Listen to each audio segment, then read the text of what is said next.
आपण पाहत आहात सुपरफास्ट 24 तास न्यूज, बातम्यांचा खरा वेग।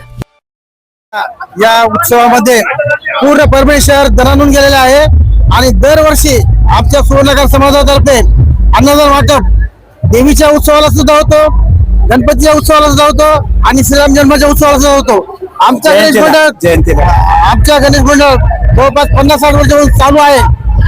अगोदर स्थापना झालेली जवळपास 60 वर्षापासून गणपती उत्सव चालू आहे, तो आज मोठ्या प्रमाणात झालेला आहे। आज आमचे जे लहान लहान मुलं आहेत ते सुद्धा याच्यामध्ये आहे। सुवर्णकार गणेश मंडळाचं नाव पूर्ण परभणीमध्ये आहे। नंबर 1 चं बक्षीस आमच्या परभणी सुवर्णकार गणेश मंडळाला मिळतो। महत्वाचा प्रश्न आहे, आपण जी परंपरा सुरू केलेली आहे सुवर्णकार मित्र मंडळाची, आता ही पुढची जबाबदारी या तरुणांकडे दिलेली आहे आपण। निश्चितच धार्मिक सांस्कृतिक जो वारसा आहे कशा पद्धतीने तरुणांना चालू आहे त्या बाबतीत तरुण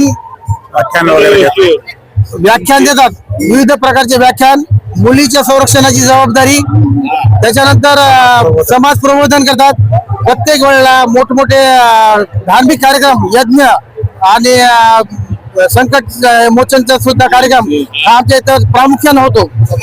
समाधान वाटते याच्यामध्ये, कारण हे मुलं जे आहेत हे धडाडीचे कार्यकर्ते झालेले आहेत। आता कोणाला विचारायची गरज नाही, एवढं काम ते मनाने पद्धतशीरपणे करतात आणि परभणीमध्ये दाखवून दिलेलं आहे की सुवर्णकार गणेश मंडळ हा धार्मिक कार्यक्रमामध्ये अग्रेसर आहे म्हणून।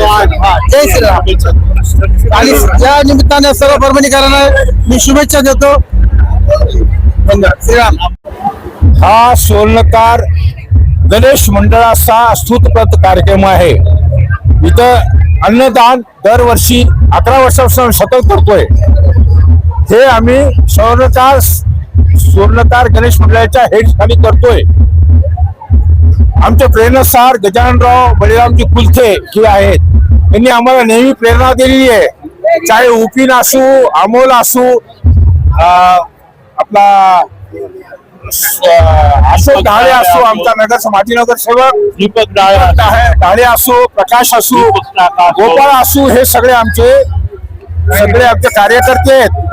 अतिशय उत्कृष्ट पद्धतीने आम्ही हा कार्यक्रम साजरा करतो।